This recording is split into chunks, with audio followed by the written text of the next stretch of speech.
Well, no, your count's way off. You You're started way to off. talk. Okay. Yep. Are we video lagging already?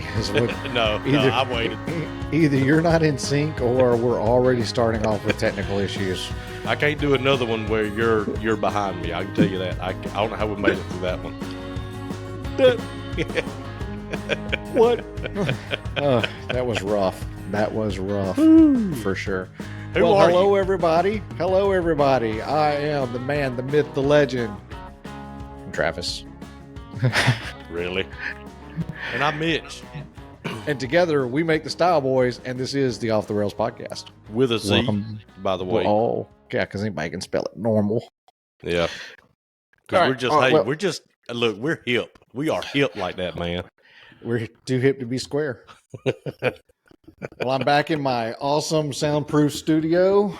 Yes, I've noticed. Hey. Decorated for the season. Merry Christmas, Yes, dadgummit. You know, I mean, I know everybody ain't got it like I do that's got decorations in their studio and everything. I mean, I know. Hey, let me check. I am. Yeah, it looks the same. No, I don't have any. I'll put some Christmas lights up behind me. Right. Yeah, still haven't made it over there to get that little room fixed, but Hey, it's okay. A couple hours a week. Been slammed, man. Been slammed. Good Yeah. slammed, but slammed. How have you been? Yeah. Busy. Mine is going slower than I want it to. But, looking ahead, I mean, like this particular job is slower than I thought. Why is We'll what get do you into mean? that. What's slower? Like just like the actual production, or like you're Yeah. having to slow roll it because like the builder's not quite ready for you? No, or... it's just my process here in the shop. Gotcha. It's kind of slow. So it's got a lot of stained interior boxes with fixed shelves. Nice. And I said, you know what? I'm going to go ahead and put the shelves in when I build the cabinetry. And that makes it a lot harder to stain the inside. But we came up with a solution that works. So we're, not really proud of it because, I mean, it's a pretty simple solution. I mean, we did try a few different things and found something that worked. So what are you looking at? Orbs? You got orbs again? I don't have Hanks, but we got these stupid Asian beetles. Oh, yeah. Golly. They're so annoying. You're not even in Asia. I know, right? That's what's really annoying about them. They've like everything else, have invaded our country. Well, would you rather have Do you Asian have a beetles passport? You're probably here illegally, aren't you? Yep. Just flew right over the border. Uh-oh. It's almost like it's wide open or something. I don't know. Yeah. Hey, would you rather have at the border? Would you rather have your guest or mine? My the ones that you posted? No, yeah. I'll take the Asian beetles all day long. Yeah. I don't want no possums in my house. I mean, to be fair, they're not in your house; they are in your barn. But yeah, they are in the barn. You know where they belong, right? Do they, dude? I wish. But do they? I wish I would have had the camera rolling, man. When Joseph went out there to water, and he goes in, he turns the lights on, and that sucker comes running right back out. And I'm like, what is that? He gets in the truck because I'm on the phone with somebody. He gets in the truck. He's like, Dad, there's a possum in the barn. I was like, what? I said, well, let's go see it. And he's like, And I said, okay, all right. It's a possum. Let's go. But by the end of the day, he was, they're gross. He was cool with it. And I found out from a buddy of mine that they are apparently blackjack possums, which are really rare. They're almost solid black. Huh. I did think that they were kind of funny looking. Mm-hmm. I've been tagged on a Facebook comment by your sidekick. Good job. Proud of y'all.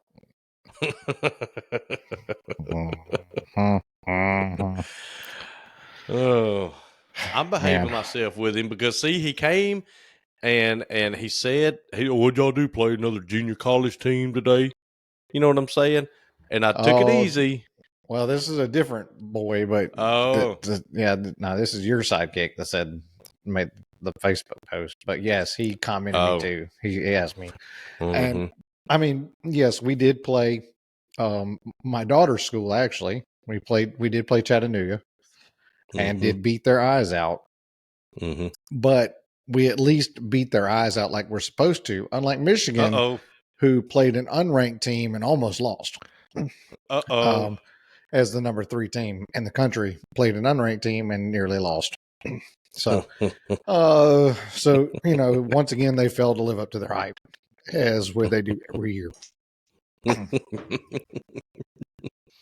I was going to bring up the whole cheating scandal, but I'm not going to do it. I'm not going to do it. Well, I've got my views on that are probably different than a lot of people's views on it because I don't care. Like, I think it should be open season. If I can I don't figure even out know what they did. I just saw where they've been accused of cheating. So, well, they're been accused of taking some very overt measures to try to figure out the other team's signals, like play calling signals to call in. Fair game. I'm calling fair game on that. I think they are too. Now, I mean, like maybe like putting somebody in the bleachers on the other side, that might be a little far. But as and I'm not a big Neon Dion fan. I was when he played ball, but not now that he's coach and everybody's making my. But he said, in my signs is one thing, but you still have to be able to stop me. Like, yeah, you still have to. We still have to just execute and do, and you still have to be able to stop me. But yeah, I think it's open game personally. I mean, I don't think that should be a big deal. I also don't think that he should be suspended until they have better evidence. But he's sitting in a hotel room watching their games. They won't let him coach. But they could always fire him and pay him $30 million a year after they fire him. Or like you could be like A&M's coach and get paid $70 million to be fired. That's what I'm saying. I'd love to be a fired NCAA football coach. Best job in the world. I mean, you saw that. Did you ever see the video with Odron, LSU's coach, when they told him he was being fired? How fast you want me to go, and which door you want me to leave out of? Which door you want me out of? Go Tigers. Yeah, he's like, okay. I mean, like you want me to go now, or in a minute, and which door you want me to use? Go Tigers. At that point, it's like, oh well, see y'all later. I mean, I'd be fired for $1 million, more or less $70 million. Yeah, exactly. Like, I think Jimbo was trying to get fired. Like, I mean, there's no pressure after you're fired. They're going to talk about you for a couple of weeks, and you're going to be on your yacht somewhere out in the Caribbean, and it's like, okay, talk all you want, buddy. It's crazy. That's a crazy world. That discussion and this is obviously not a sports podcast, but the discussion got brought up today at lunch where they're just a bunch of overpaid people. There's no way. And I said, they're not. Okay, hold on. They're not overpaid. They're paid a percentage of what that company, which is an NFL team, is a company, right? So the players get paid a percentage of what that company makes. That's really all it is. But the fans are handing them billions of dollars every year, and they're like, "Wow, we got $20 million to get." Like, they're not robbing us, right? They're not using tax dollars, right? Now, do I think it's worth $30 million a year to go, throw a football? No. But it's not my money. It's that company's money, that business's money, and they're spending it how they want to. So it's kind of one of those things. The fan base says it's there, though. That's right. The fan base is paying them. If the fan base didn't say it was there, it wouldn't be able to pay them salaries. Exactly. I introduced for Exhibit A the WNBA. Look how much those girls are getting paid because there's no audience. Nobody wants to watch them play. There's no money being generated. That's right. So it is. That is what it is. There's sports for this week. It's called capitalism. Yeah, look really. It up. How much should these cabinets cost? What somebody will pay for them. It's the same question. It's the same. How much should a coach get paid? As much as it takes to land him. Yep. Depends on how bad do you want him. Yep. Yep. I wish I had that problem one day. On Cabinet Talk Radio. Here we go. Well, so speaking of. Oh, go ahead. No, I don't have it. I was just going to get into it.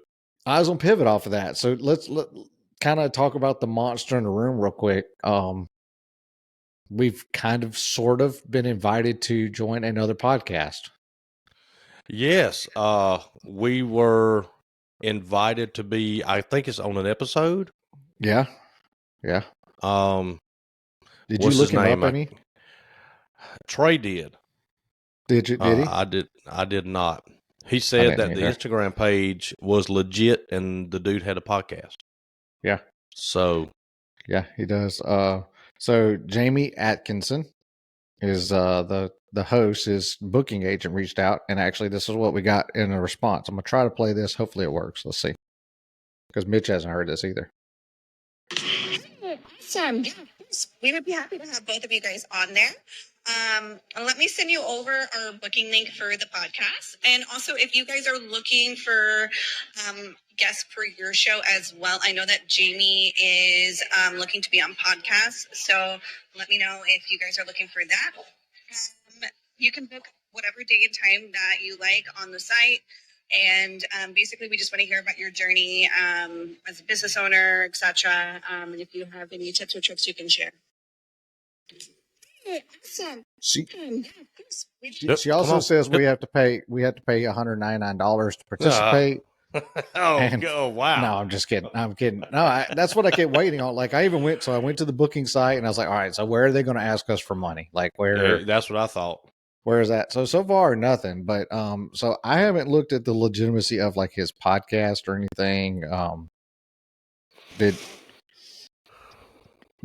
did not. Did Buttersmooth look his podcast up? Buttersmooth, we need an update. I'll text him. Yeah. He needs to text him. We're gonna do this. We'll do it live, dang it. Yeah, well, remember that? We ain't got nothing else to do. Let me text old Buttersmooth here. And we're gonna ask him, I need info on the podcast we were invited on. Go. Yeah. So he kind of neat though. I mean, it was kind of random, but I mean, totally felt like spam at first, Yeah. But we'll sort it out. Clearly, they've not listened to our podcast, or they would not have invited us to join their podcast. I guess I don't know if they're waiting on ratings to be killed. I don't know why they would invite us, but well, they might. I mean, they may just not be particular. We'll look at the side of positivity on this one. The good thing is that it can't hurt us. No, well, they're probably not going to get Joe Rogan. Yeah. Well, but they can get us. Oh, for sure. Yeah, they get us. I mean, as long as they don't charge us money, we're in. I mean, I don't think that they can hurt us. What if it opened it up, dude, and after that we have 10,000 people listen every week? We have Joe Rogan? No. If we go on their podcast. Oh, and then we can get Joe Rogan after that. Yeah, that'd be neat too. Yeah, that'd be neat too. Yeah. But I'm saying, going on their podcast might get ours out there. Yeah, I'm down for it. We got to look at the dates. There's no dates in November. It's all in December. There are dates in December on the calendar so we do have to look at that and kind of figure it out. But it's interesting. And then kind of at the same time, I jokingly made a post to Rockler after visiting the new Rockler store in Brentwood, which is about 25 minutes away from me. Kid in a candy store. Let me just tell you, man, they got it. I'm about to say that's dangerous, buddy. Man, they've got every Festool known to man. If Festool makes it, they had it pretty much. I think the only thing they didn't have was their new table saw. But really nice, really good service. Of course, the store's brand new. I did kind of get my toe hammered on a little bit by making a post saying that or in another group, hoping that they put out Woodcraft out of business, and the Woodcraft owner reached out to me and said, "Why? What's up?" And so I told him, I just said, I've, had multiple bad experiences in your store with poor customer service or zero customer service. And he kind of apologized and was like, hey, we'd like to make it right, or, whatever. And I was like, well, I mean, ship's kind of sailed, in my opinion, but, Yeah, and I don't know how much that really does. Like he may send you something and be like, "Here's 10% off an item, $20 less," and you're right. like, Yeah. We Yeah. had an experience like that, and I got to be extremely vague. Oh. But the store, the restaurant opened at 5:00. Right, plain hours from 5 till 8, whatever they're open. Central Standard Time. That's right, same time zone we're in, matter of fact. Oh. And so we show up there at 5:03, and we wait till about 5:05, and we open the door. And the lady who, runs the place just looks up with an absolute look of disgust on her face and basically says, well, they're just going to have to wait. I mean, this don't make no sense. We ain't been open 3 minutes. And Tammy was like, what'd she say? And she said, okay, don't worry about it. We out. So we turned around and left. Got a phone call the next day from the owner of the business. I said, I need to know right now what happened. And so Tammy's like, look, I ain't trying to make a big deal out of it, but here's what happened. It is what it is. I mean, we didn't come in there 10 minutes early. We came in there 5 minutes after you opened. Even if you came in there 10 minutes early. But I mean, dude, are you open at 5 or not? Right. I mean, that's really what it comes down to. So how did they know y'all were there? It's a very small place. Local. I didn't say that. Okay. It's got to be, I mean, kind of has to be otherwise. Okay. We left here at 4:50 and got there at 5:03. So there you go. Okay. But yeah, it's a local place. And so it just, it rubbed Tammy the wrong way because she was like, I'm here trying to give you my money, and we're here after you open. So the owner says, I tell you what, next time that this same group comes over here, the whole entire thing is on me. And so Tammy's like, all right. And because her mother was with her. And so her Tammy's mother came up. Yep. And her mother came up a few weeks later. And Tammy says, guess what? We're going to go enjoy our free meal. So, I mean, it worked out. But, that kind of thing is, internet is something different. I mean, Yeah. I took it like that guy, the owner, was actually bothered because he called us on the phone. Well, that's good. I mean, that shows that he cares. Right. And said, I need to know what happened. Yeah. And, but, when you're on the internet, you're trying to save face. Could be. Right. Especially the owner of a place like that in a woodworking page or something. Oh, no way. We really do care, And I don't know what his intentions were. I'm just saying it's easier to make it look that way online. Oh, yeah. I like an owner with a little spunk, like when I had the gun range and somebody would kind of give us a negative review, like I'd kind of look at the whole circumstance, but I told you I just recently found a new barber and I went on there to give him a review and read the reviews. And this guy was like, and they're all really good. Like all the reviews are really good, except for this one guy's. And he's like, yeah, got done. And, and the haircut was just terrible. I had to go someplace else to get it fixed. And the owner was like, did you say something before you left that you didn't like the haircut? Like we could have fixed it. Like if there was something about it. It's like, but no, you didn't say anything. You just left and then decided to go on the internet and blast us. Yep. Instead of saying, hey, this is, this needs a little fixing right here. He's like, I was like, I like that. Like the customer is not always right. Like that. You're right about that. I mean, you do have to take a lot more as the business than you would like to take sometimes, but that still doesn't mean that the customer is always right. And I thought in that circumstance, I thought the owner was absolutely right. He's like, hey, all you had to do was say, yep. Because I think he also needed to make it clear for anybody else reading the reviews, we stand behind it. You don't like what we did, just say something, and we're here. We'll work it out. We'll make it right. Yeah.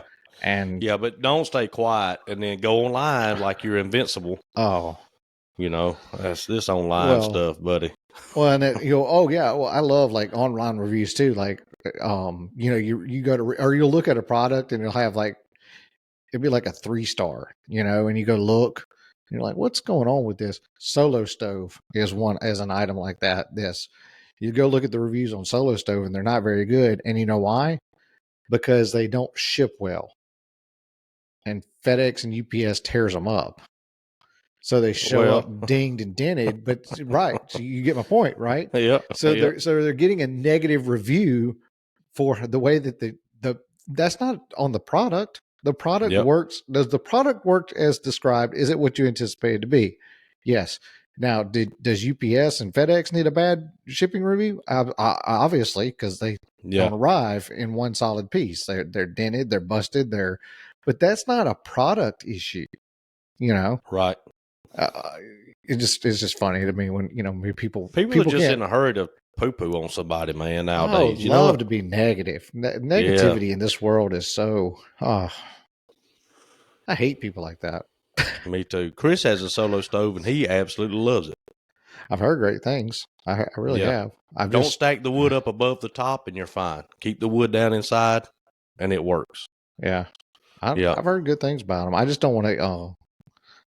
I don't want to empty them. Like I've heard that's kind of a. Bear. Yeah, you probably to get on and the here's hash another out of thing. Since we're just complaining, here's another thing. If I go and Google your product, like I was about to pull the trigger on a $1,600 decked system for the truck. The reason I did not, the only reason I didn't, is after I went to their website, immediately Facebook, places like that were just overrun with their advertisements. I couldn't get away from them. Yep. Yeah. I couldn't get away from them. And I was like, if you're going to chase after me this bad, I'm out. And I get it, but I don't like that kind of thing. What, you got, a root beer?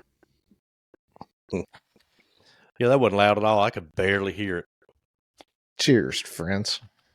Erdinger? It's a different Oktoberfest. Somebody in the liquor store said you should try this. If you like this, you'll like this. Well, you got to watch that stuff. I drank a blood orange while we were at No, I'm just kidding. It's pretty good. I drank a blood orange while we were at the 412 house. Matter of fact, in Coleman. I like a blood orange. They are good. I drink about one a year, but they are good. Well, so we got to talk about that. We got a lot of stuff to talk about. Yeah. So going back to the story, we got somewhere to be. Get on with your week. So, my week is a short story, but going back to the other story that we wandered way off from. Anyway, did do like a shameless plug to Rockler, and was like, hey, we sure could use a sponsor. And they did actually reach back out and provide us actually with a link and some information on like how to possibly obtain a sponsorship. So, so invited on a podcast and got a lead on some sponsorship information. So it's been a good week. We need an applause or something, I think. I'm just saying, yeah. Who runs the sound? Who runs the sound for this that thing? That would be you, buddy. What do you have? Oh, Lord. Here we go. It's falling apart. Yep. She's fulfilling her obligations. Well, give her here. Lord, at least just give her here. Oh, man. Perfect. Oh, you guys that ain't watching, man, right now. Trying not to be on camera? All right. The way it just slid. The way that thing just slid across the table. Right. Moose, go. Moose is infatuated with her. So for those of you in YouTube world, this is NASA. She is our bearded dragon. She is, how old is she now? About 4? Maybe 5? Maybe 15. We don't know. We don't know. Who knows? Somewhere between 4 and 6 years old is check our her teeth, dragon. Man. That's how you tell how old they are. You got to check her teeth. Like a deer. Yeah. Yeah. So we got NASA from COVID. She was actually a school pet. And long story short, when they sent everybody home for COVID, the teacher's like, well, we had her the summer before that. And when they sent everybody home for COVID, the teacher's like, do y'all want her to come back? And we're like, sure. And then the teacher quit teaching, and we've had NASA ever since. And you got stuck with a lizard. We've been stuck with a lizard, but she's the easiest pet to ever deal with. She's about, I don't know, it's kind of hard to say in this. I don't know if I can get her up without her like flailing around, because she doesn't like to be. But she's about 2 foot long. I mean, about, I don't know. She's probably nose to tail tip, about getting close to 2 foot long. Yeah. She's a cute little thing. There. Look at her. Oh, she's looking at you. Yep. Hey, girl. So for those of you who have no idea what's going on, last episode, Kim, when we got started, Kim had the headphones on, and Travis couldn't hear me. So I told Kim, I said, at some point during the podcast, I need you to take a random object and put on that table behind Travis. Right there. And then she forgot or didn't do it or whatever. So today when I got on, Taylor, your daughter had the headphones on. Yeah. And so I did the same thing, and I had to cover my mouth because Travis can see me, but he couldn't hear me. So I told her, I said, at some point during the podcast, I need you to put something random on that table. And so all of a sudden, out of nowhere, here comes this lizard on a towel that just kind of starts. Why did you pick NASA for something random? Because I said that. That's what I figured. So I said, when I gave you the house tour the other night, I said, Mitch wants me to have NASA on the podcast. Oh, okay. So that's why I'm asking. So we'll do a little ASMR. Let's see if you can hear. Can you hear her being petted? I can't. Do a little bit. I can hear her in my headset, but anyway. She's like, what are you doing? She's pretty chill. She is chill. Good. She's a pretty good pet. She eats like once a week, poops once a week, and pretty much just sits on a rock under a heat lamp. That's about all there is to her. I wish I could do that. Yeah. Well, what a life, man. I need to poop more than once a week. I can tell you that. But I'm telling you, if you guys don't, we're at 27. So probably, if you want to go look, probably about 24 minutes in, if you look at that table, you'll just see a lizard just kind of start scooting across the table. On a towel. Just sliding in. Yeah. Oh, man, that was hilarious. All right. Bye, NASA. Taylor's terrified to be on camera. Huh? She said, you're welcome. Oh, thank you. Tell her I appreciate it. You said you're fired. I did what I was told. Yeah, so wow. I got an update. Wasn't expecting that. I got an update from Butter Smooth here. Okay, what do you say? I got it a little while ago, but I'm going to, because he'll like, but if you want information, he's got it. The name is Changemakers with Jamie Atkinson. His mission is as follows. Sick of the same old boring beep beep business shows? Me too. Join me, listen here, helping mission-driven entrepreneurs like you get your voice out to the masses. Forget listening to what entrepreneurs teach. Instead, listen in as I shed light on the real-life publishing strategies entrepreneurs are actually using to transform and scale their businesses. Trey also said that he has a hot girlfriend and a cute dog. It says Gina Suzanne seems to be a reoccurring host and 1.6 K followers on Facebook and 25,000 followers on Instagram. Not bad. I mean, I got close to that on Instagram. Yeah. So I don't know how many I got, like 100 maybe. I don't know either. That's the way it goes. That's the way it goes, man. You just gotta, be patient. Keep grinding. Keep doing the small steps. Hey, we're gonna get there. I mean, we are. I just had a reel actually go for where's that?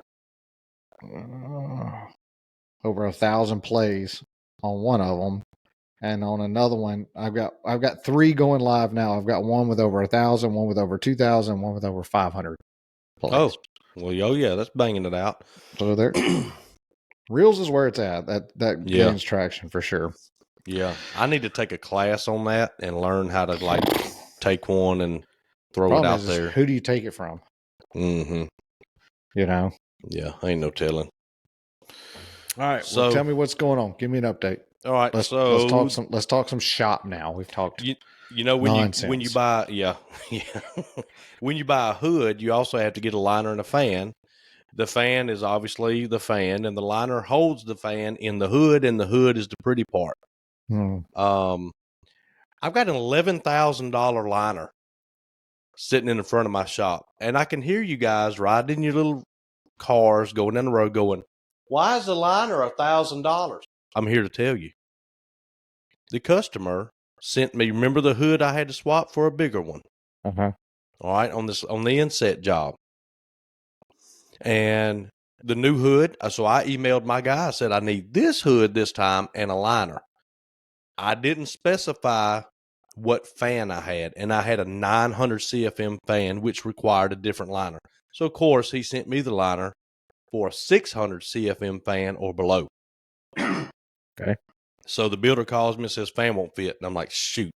So I was like, hey, I need the liner for a 900 CFM fan. He's like, all right, no problem. No problem. We got them in stock. Great. Then I get an email that says it's shipped. Then I get an email that says it's back ordered. And now I'm freaking out. So then I get an email saying it's shipped again. And it'll be here Monday. But the liner showed up yesterday. How much is this again? Hold on. Well, I'm getting to that. The reason this liner is $11,000 is because it is the sole thing holding up my final draw for this job. Now, okay, that's not funny, but yeah, I'm not pointing fingers, but I ordered the hood they wanted. They wanted a different hood. And with their different hood, they had to get a new liner. And the liner was late coming in after they changed their mind. And I'm walking around looking for a reason. I'm responsible for that. You know, like, hey, buddy, my stuff is done. Yeah. I'm finished. You guys changed this. Obviously, was not my fault. So the builder called, and he was like, hey, do you know when I'm going to get the liner? And I'm like, I don't know. This is what he said. Well, we can't close on the house until the liner's in. And I've got a lot of people I need to pay. And I wanted to say... Yeah, I know. I'm one of them. Yeah. I wanted to say, first of all, that house is 99.9% move-in, so they will close on it, no problem. Number two, why are the other guys not getting paid? Number three, I didn't have anything to do with this. They changed their mind. Right. Nobody's necessarily at fault. You know what I'm saying? But the thing I'm saying is, why is my money being held up? So I called the homeowner and I said, hey, bud, update on the liner. It may be in here Monday. Homeowner's really cool, right? He's like, shoot, yeah, man, no problem. Great, thanks. You're awesome. And I said, yeah, problem is apparently it's got to be in before you can even close. And I don't know how long that is, but I guess you have to close before I can get paid. He said, who told you that? And I said, well, the builder did. He said, yeah, none of that's true. We've been closed on this house. It's over. It's done with. He said, I write the check to the builder, and the builder writes his check everywhere else. He said, so here's what we're going to do. You send me an invoice, and I'm going to write you a check. He said, if the liner comes in on Monday, can I give you your check Monday, or do you want it now? And I said, no, Monday's fine. He said, okay, it'll be there waiting on you on Monday. So we've learned a couple things. Well, I don't know why you ain't in a truck. So, you know, I'm at the point now where... And I assume this is not your normal two builders, No, right? No, absolutely not. I just had to make sure, because I'm sure other people are curious too, but I thought I remembered this being a different builder. This is a one-off. So this one-off builder is overextended, is what it sounds like. Apparently he's got cash flow problems or something. I don't know. I don't know what their situation is, but the homeowner is cash flowing the entire house. There is no loan. So there is no loan, maybe. Yeah. So, you know, I don't know why the builder told me that. I mean, if I was like, forgot to order doors, and they're not in yet, absolutely, that's on me. But so he's having cash flow issues, so he's using any excuse he can not to write you a check. Right. What it sounds like. And thank God the homeowner is in a position where they can just pay it. Because they're technically already closed, so I wouldn't be able to put a lien on it. Like right now, they could really hang me out to dry unless, of course, I would go through the whole legal thing, but that'd be drawn. I wouldn't see that money for a long time. Trying to think of a way that you could screw with this builder, like call him up and be like, hey, I had one overnighted. It'll be here tomorrow. I'll meet you over there and get my check from you. Yeah. I thought about it. Like, and this is the same builder that told me the 36-inch fridge wouldn't fit in a 36-inch opening. And I said, they're never 36, same dude. But anyway, built in Greenville. No, but same concept. Yeah. Okay. But yeah, it's just, you kind of have to kind of see through some of the smoke and mirrors that these people try to put on you, like and that's tough with builders. Like, and they do that more do that than don't. I hate to say that. Right. You're right. Right. And we kind of need to, I wrote a note down on kind of that sort of thing that I think is a good topic. But it's like, dude, you don't have to lie to me, man. I know that liner is not holding up closing the house. I've been in this business long enough. I know what to hold up a closing. Right. Here is 95% occupancy. You get an occupancy certificate and you close. Yeah. Who cares about if the drawer knob's missing or something? It happens all the time. Right. Nobody who closes on a house is done with a house. Hardly anybody. There's always a touch-up paint, a shelf that's crooked, something in that house. Yeah, they're just trying to get off that construction loan as soon as possible, usually. Yep. It kind of bothered me that he would say that because he seems to be a legit guy. We haven't had any problems. No ill will, nothing like that. But I'm like, why would you now? Yeah. And I had the countertop guy told me, he said, have you got your money yet? And I said, well, I got the first half. He said, good luck on the second. And he told me that 2 months ago. Oh, really? And I was like, uh-oh. So I was already a little bit leery of kind of what's going on. So I gave this guy a shot, but now I know that I'm too busy from here on out to do a job for him. The whole thing was just a mess. Or I'm 100% up front. Yeah. We're gonna do a little bit more paperwork and contracts and say the day that I finish, I will have a check or I'm snatching it out. I just feel like, hey, I got to have it up front to deal with you. Yeah. Yep. 100%. Yep. So that's the story on the $11,000 liner. I hate that. But it's going in Monday, so we're gonna get paid. I do too, man. It's just That's kind of like all those rebuilds that we were having to do. We kind of went through a little bit of a bumpy patch with that general contractor, and my partner was like, I just don't get it because anytime he's done work for me, he said, hey, I need a check. Here's your check. And I'm like, yeah. I was like, I don't even know where I'm at with you right now. Like, I'm so upside down and twisted with jobs and redos and everything. I said, I don't even know how much you owe me. He's like, I got you. I was like, I know you do. That's why I'm not worried about it. I was like, but I was like, if it was anybody else, I guarantee I'd have a pen and paper and a scratch sheet in my hat that told me exactly how much you owed me and when. We just have a better relationship than that. But yeah, and that's like when they put the metal on the new house, they cut a hole way too big to go over a pipe on the outside of the house, like there was a gas line or something coming out. And so Brandon came and he was looking around. And he goes, that ain't no good. And I said, yeah, can we do like a flange or something? He said, no, we don't do flanges. Not on a brand new house, buddy. They're taking that piece off and replacing it. Yeah. And so that's been 2 months. And so I talked to Brandon the other day and he was like, oh yeah, by the way, talk to the metal guy because they're doing another job for me. And he asked me, hey, senor, where's my check? He said, oh, yeah, when did y'all go replace that piece of metal I told you had to replace? And they're like, oh, we hadn't done that. He goes, well, as soon as you do that, I'll give you a check. And see, that's how you know that like the process works, right? Yeah. Is that if he like a builder might have, let's just say they got 2 siding guys because they got so many jobs that like one siding guy just, can't keep up with. But if he's consistently using the same 2 siding guys, right, then that means that his process is working. He's paying them on time. He's paying them in full. They're doing a good job as well. They're not going to be having to be fired all the time. And the relationship works. But when a contractor has rotating, subs, that's not a good sign. I mean, never a good sign. If you sit down with the contractor and you're like, hey, who's going to plumb this house? And I can't really tell you right now who's going to be plumbing it. Like, he should be able to at least say, well, it's either going to be, company A or company B. Yeah. Those are my 2 guys. We'll just see where they're at in the rotation when we get ready for plumbing. That's it. Because you should be able to research those 2 guys and, ahead of time and not, if like he's like, I don't know who we're going to get to do this one. Those are not good. Those are not good things to hear.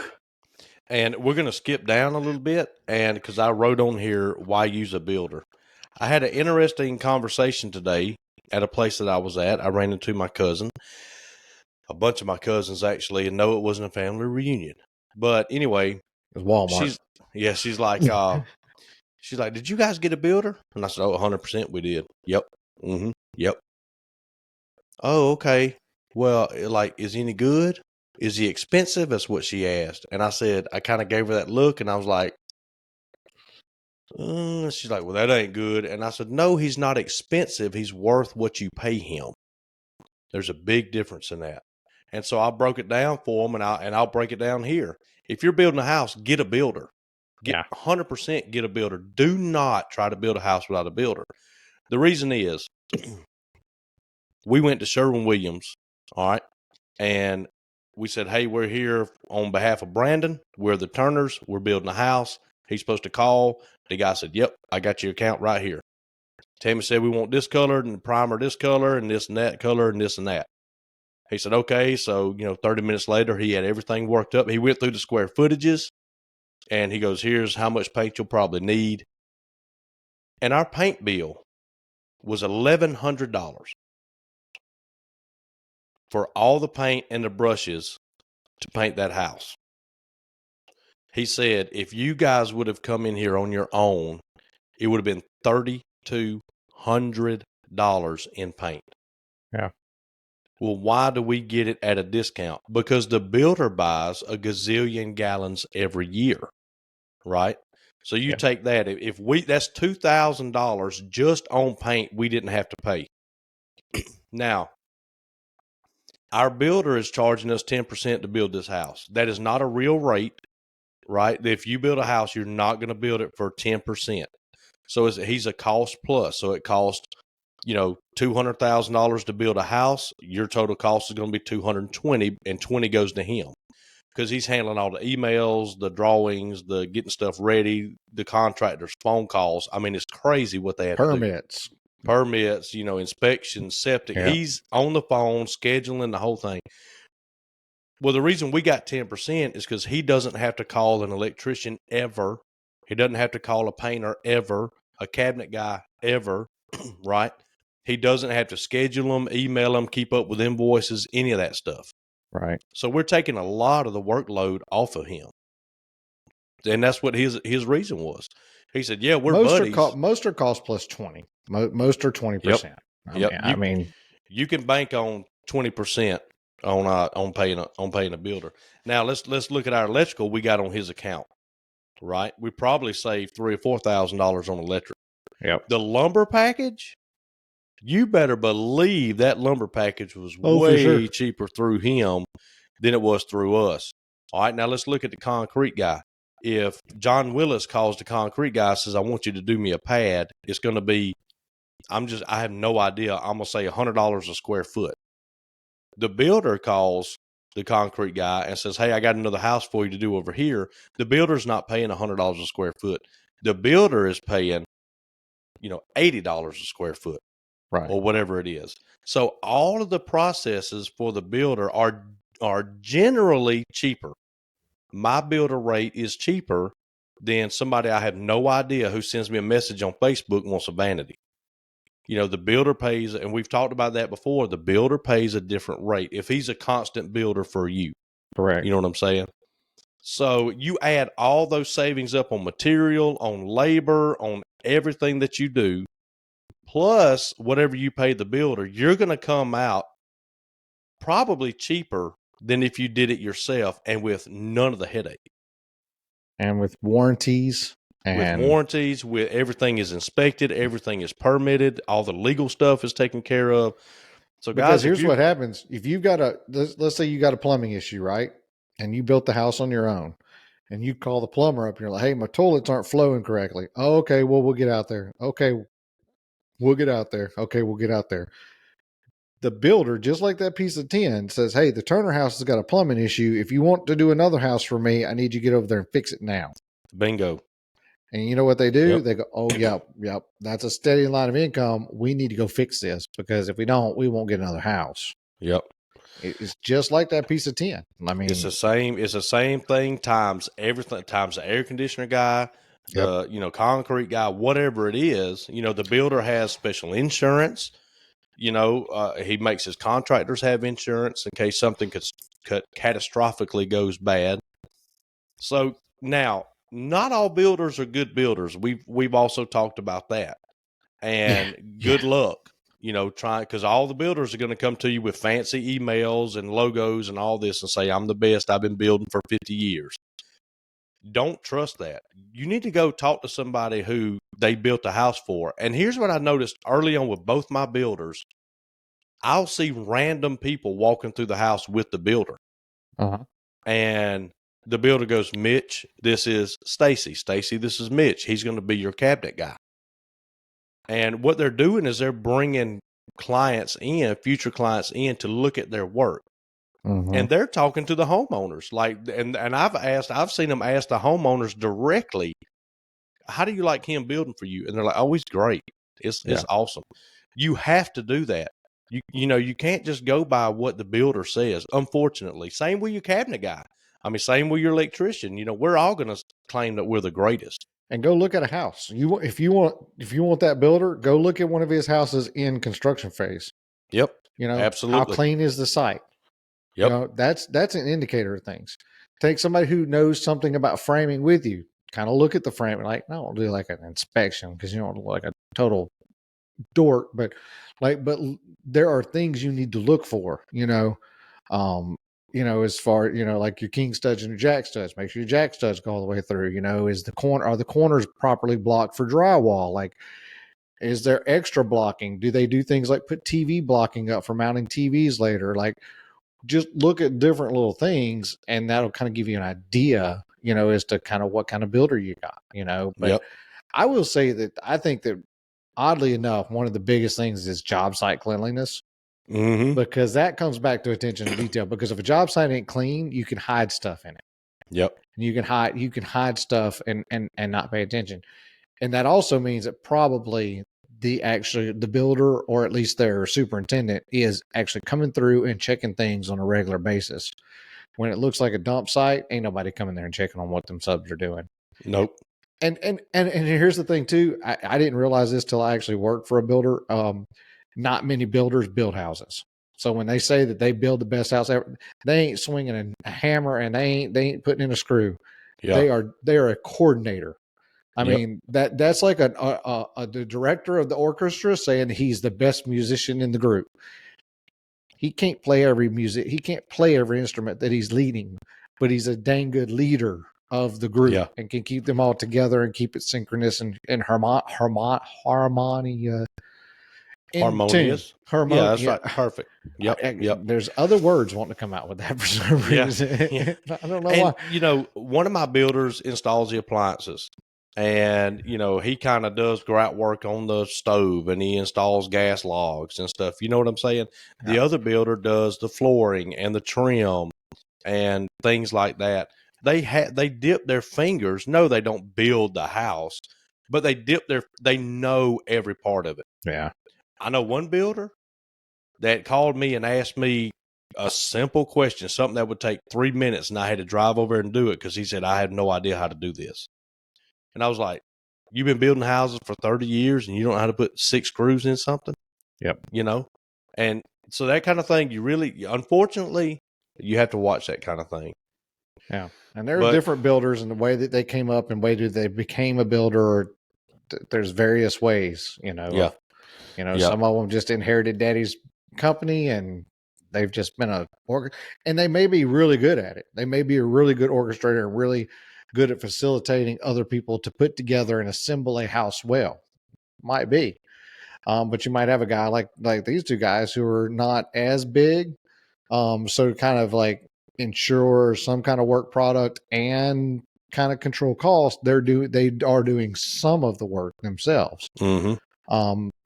It just depends. But you definitely, it's like when we did at the other neighborhood, we hired that decorator coordinator, and some of the residents in the neighborhood were jumping up and down because we hired her. And I'm like, I've got a full-time job. I can't call the flooring company. I can't call the paint company. I don't want to coordinate with this guy and, this guy, and swing by here 3 or 4 times a day to make sure that the project stays on. That's why you hire somebody. You hire somebody to ensure that the project goes smooth, because that's not what I do. Like that's, so yeah, you need a builder. You need to, it's worth the money. It is. Unless you can physically do it all yourself. Yeah. But thinking you're just going to call and jerk around these contractors and they're going to be at your every whim, you better think again, sister, because that is not going to happen. I can tell you firsthand experience. I got a phone call one time and she was, well, all my contractors are going to do this and you're all going. I said, ma'am, I'm not your contractor. That's exactly what I told her. She got in a huff about it, but I was like, I'm not working for you. You crazy? Yeah, we had that. Remember the crazy Murphy bed guy that wanted us to do all this stuff. We're like, we're not your subcontractor. We are your contractor for this project, but we're not your sub. Today we went and Tammy and the Greenville Holiday Market was today. Oh, yes, extreme. I might as well have been at Disney World, dude. I mean, it's just, I don't know if you've seen recent events about Disney World. I don't know that. Did anybody take a poop in line in front of you? No, nobody. Have you seen that going on at Disney World here lately? Yeah. Apparently lines are so bad and people are in such a hurry at Disney World. There are people literally dropping trout in line and pooping in these 3-hour lines. I thought that was San Francisco. No, you can't do that in San Francisco now. It's all cleaned up. Yeah, it's all cleaned up now. Well, they got that done in a hurry. Anyway, moving on. So yeah, we went to the soap sale. We did pretty good. Yeah, soap is one of those things that it's an easy Christmas gift. Yeah. See that dropping in a stocking? Yep. So we did good there. It was extremely boring. I sat in a chair from 8 to 2. So I didn't realize you were a participant when you said that to me earlier today. I just thought you were like being drug around. Which I don't know which is worse. Yeah, either one of them. So I went and met the peanut peddler, which was in the booth in front of us, and kind of went and talked to him, and of course enjoyed some delicious peanuts. Is that his company name? Yep. Because if it's not, it really needs to be. Yep, he is the peanut peddler, Chet Lutz, master boiler. His name really needs to be Paul. Yeah, Chet Lutz, Lutz.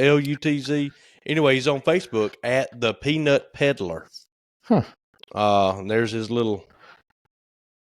Shout out. There you go. Shout out Peanut Peddler. It makes a good peanut, makes a good. And for those of you who live up north, don't know what a boiled peanut is.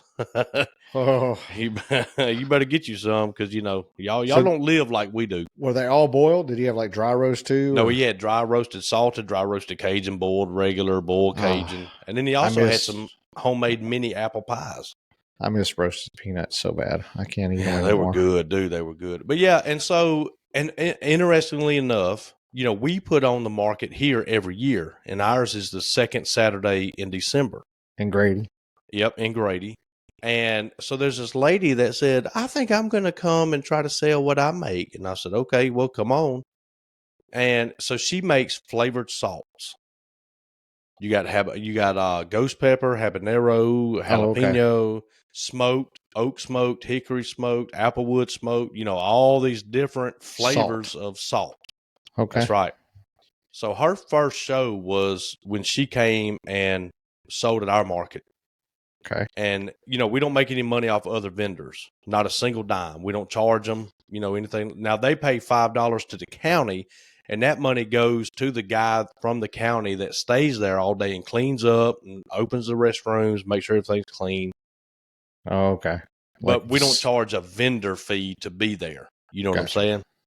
So anyway, she did that, and I guess word got around, and now they're having to build this huge greenhouse because she grows all her own peppers and roasts them all herself, puts them in the salt. It's all local, self-contained business. And she said there's like 5 or 6 different states now that she's shipping that stuff to. Huh. And I'm not saying it's because of us. What I'm saying is that's why we put on these holiday markets. We call them Christmas markets. But because that's why we do it. Christmas presents, they're for Christmas time. I mean, don't kid yourself. Yeah, December 25th, yeah, religious day of the year. That's why we do it. And we love to hear stories of people that come out and say, man, I did y'all show, and now I've got people that are calling me. I've got a website, you know, and it's just, that's why we do it. But anyway, we went to the soap sale today, did pretty good. The food vendor didn't show up, and I was madder than I wanted to be about that. They only had one planned? Yeah, they only had one planned, and it was like hamburgers and hot dogs, I guess. I don't know. Didn't show. It's like the third time that sucker didn't show up. Because I guess they don't know. Do they have many food trucks down there? Probably not. No. There's one actually in the Superfoods parking lot, but I don't know. I can't remember the name of it. I don't know what it did, but anyway. Last weekend, have we talked since the cow sale? Nope. All right. So that won't take. Before. Yeah, I figured that won't take too long. We did go to Coleman to the cow sale, the 2-day Quail Valley Farms cow sale, registered Brangus cattle. Oh, a little sophisticated cows, eh? Yeah. Oh, they sophisticated. So yeah, all registered Brangus, all top 20% of the breed. I bet they all still poop on themselves. They do. But they are mighty pretty while they do it. So, yeah, you talk about a pretty cow. Oh, the only thing that's pretty about a cow is when he's medium rare and on my plate. That's true. And buddy, if you're looking for IMF and REAs, we got them. I love, you know what I'm saying? IMF and RFEAs and things. That'd be your intermuscular fat and your ribeye area. Yes, ribeye areas. Yes. I like a large ribeye area. Me too. So, okay. So you get there and you get free breakfast or brunch. And then you get a free lunch and a free supper. And there was an open bar, which Chris really seemed to enjoy that. Funny story about that. Loosened up. Yeah. Funny story about that. The bar's free. Everything is free. You don't pay for anything but the cows. So the guy named Ricky. Which are not free. They are not free, buddy. So the guy named Ricky Cleveland owns the joint. And so he put on the sale. Super nice guy. He came, shook my hand, says, hey, tell me a story. And I'm like, I'm here with my brother. I don't know crap about cows. I'm not spending no money. I'm mooching off of you. But he's gonna buy a bull. He's like, okay, well, I'll let you stay then. He's messing around with me. But anyway, he cut in line at the bar. Ricky did. And he goes, hey, make me a drink. And the bartender says, yes, sir. And he makes him some kind of, I don't know, little fruity drink. And Ricky walks away with it. And Chris was next in line, and he goes, what was that? What'd you make him? He goes, I don't know. I made that thing up years ago. Ricky loves it. He goes, well, I want one of them Ricky drinks. And so he made it for Chris, and Chris comes and sits down beside us, and he's like, man, go get you one of these, man. I said, what is it? He said, I don't know. It's what that man up there that owns this place drinks. And so I said, is it good? He goes, this son gun's good. So I get up, and I go to the bar, and I say, hey, I heard that old Ricky drink was pretty good. He's like, I guess so. He seems to like it. And I said, well, word on the street out here is it's good, so I would like to have one, please. And he's like, I said, what do you call it? He said, he ain't got no name, man. I just threw some stuff together. And I got it. And it was kind of like I don't know, maybe like a blueberry, raspberry, maybe something in it, maybe cranberry juice, maybe. It's like a little bit fruity, but that sucker was good. What was the liquor, do you know? I have no idea. Huh. I have no idea. But he did buy him a bull, The old Ricky drink. The old Ricky drink. I said, you ought to name this thing, man. You could make a lot of money off of it. Yeah. But yeah, he wound up getting at your free bar. Yeah. Yeah. I see this being a big seller for you. Yeah, you could make a lot. Well, he had a tip jar, so I mean, that's true. That's true. It was in there. And then, so halfway between lunch and supper, they bring the chef there. The chef makes fresh fried pork skins, chicharrones. Oh, buddy, they're still crackling when he puts them in the big serving dish. They're still popping. And I mean, buddy, you talk about good. If you've never had a chance to get fresh pork skins, you should. Whether you like pork skins or not, you should go for it. Yeah, don't judge it off what you get in the bags because it's not. Because I like pork skins, but I never had a fresh one. There's a restaurant down at 30A when we go see our friends. There's one down there that's instead of like putting peanuts on the bar, that's what they give you. It's fresh. Yeah, and like they're so fresh when you put them in your mouth. You know how they pop? Like they. Oh yeah. Like a fresh pork skin when you put it in your mouth, it will pop like pop rocks. Yep. I don't know what's going on with it or what it is, but when you put it in there, and I don't know if it's the sensation of them popping or if it's the flavor, or like the combination of all, but it is like hot donuts. Like you just can't stop eating them. It is magical, dude. It's magical. Yeah. And he was dumping them in, right? He had this big container, he's dumping them in, and every now and then he'd just reach in and get him one and eat it. And he'd look at me and go, ooh, them jokers good, man. So good. And I said, if he's eating them, I'm sure. And you just see, 100 people walking around with like the little fry basket full of them. Oh, yeah. God, it was so good. But we did that. I finally have a small job. Yes. Oh, and I'm praying that it goes like they say it's going to go. Typical Southern Belle older real estate lady that has a lot to say in a short amount of time. Oh. Yep, she's the homeowner, and it's one wall in the kitchen, couple overhead, 2 walls in the kitchen, 2 small walls, an island, and 2 vanities. That's it. New build, 1/2 inch overlay, huh? Reno or a new build or new build? New build. She said, "Honey, this is my retirement home, not my dream home." I was like, "Okay, then, all right." Shouldn't you retire in your dream home? Yeah, I would have thought, but it's probably your last home. She's in real estate. I doubt that house will be lived in for 2 years before it's on the market, depending on what the market does. But yeah, and I actually remembered to measure this house while I was there. That's usually good too. Psych, just kidding. I went over there and met with the homeowner, spent an hour over there talking about what do you want here? What do you want this to look like? You want drawers? What kind of hood? What do you want your cabinets to stop? Do you want drawer stacks in this? Yada, yada. How big's your island? And I'm like, all right, cool. I got everything I need. I had all the notes written down and everything. And Brandon said, are you done with her, Mitch? I said, yes, sir, I'm done with her. So they go in and they're talking about, whatever they're talking about. And I kind of follow them. And I said, you done with me, Brandon? He's like, yeah, I'm done. I said, okay. I get in the truck and leave, dude. Straight up. I get in my truck and ain't pulled the tape measure off of my side yet. Ain't measured a wall, ain't measured a vanity, ain't measured floor to ceiling, ain't measured nothing. I get all the way home, and there's a box of doors here that are Cole, my buddy Cole's. So I called him. I said, hey, your doors are in. I'm going to bring them to you. I had to go to Harbor Freight first in Troy, then Lowe's. Then I come back here, get the doors, take them to Cole's, go eat.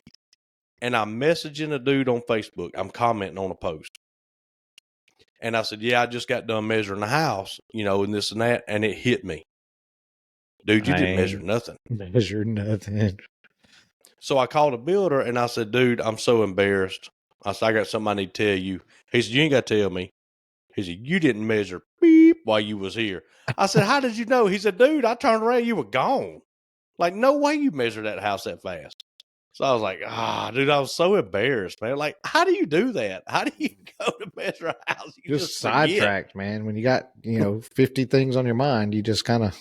Yeah. Dude, I straight up left, man. Like, I was gone. But yeah, so that was, I went ahead and told Charlie because I said, I want you to hear it from me before you hear it from anybody else. Right. And let's see, we're doing the stain to alder job now. And I wanted to tell you, I found a way to apply stain that's, you have to be careful when you wipe it on, you can only do basically small sections. Okay. And so we decided to brush it on. That didn't work. And so I got the spray gun. Super and soaker. use a lot. Yep, use a lot more with the spray gun. So I'm like, man, I need to tone this thing down. And I finally got that sucker adjusted just right where it was shooting a cone out about that big. Yeah. And I could be all the way outside the cabinet and shoot to the inside and just aim it like an airbrush and then go in there and wipe it off. And let me tell you something, man. Stained alder, oh, it is gorgeous, dude. I can't wait to see this job. This job's going in next week. Okay. And I can't wait to see this job go in. It is going to be beautiful. Next week's Thanksgiving, right? Mm-hmm. Mm-hmm. I'm hoping to have them in Wednesday. Well, all the stuff with granite going on it. Okay. If I don't, then it'll be right after Thanksgiving, but we'll see. So that's that. I'm almost done.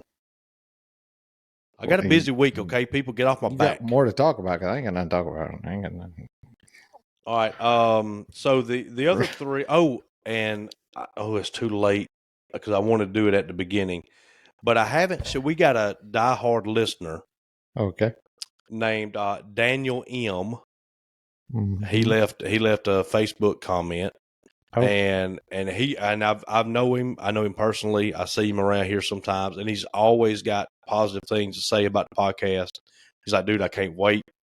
It's the first thing I do on Monday mornings. I listen to it. So I just wanted to thank him for that. And okay. So here's our discussion points. Number one, like I find it hard sometimes to stay ahead of my drawings. In other words,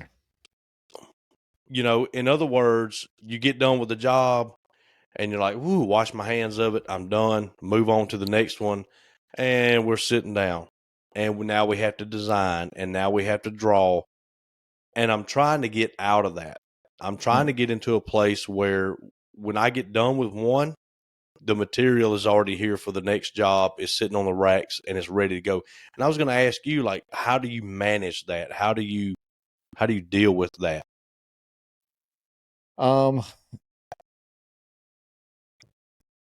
So are you drawn? Like when you're working on job A, is job B drawn? Ideally, but not sometimes. All the time. Yeah, sometimes. So usually, because we have so many jobs stacked up, usually my drawings are done. But like right now, like I'm struggling just to get drawings done, even though it's 3 or 4 jobs away. Like I'm in this like topsy turvy where I'm struggling to get the drawings done. But generally, for me, I pretty much try to plan on install day. The next day is shop clean, material reset, and then the next day is actually my day one on the next job.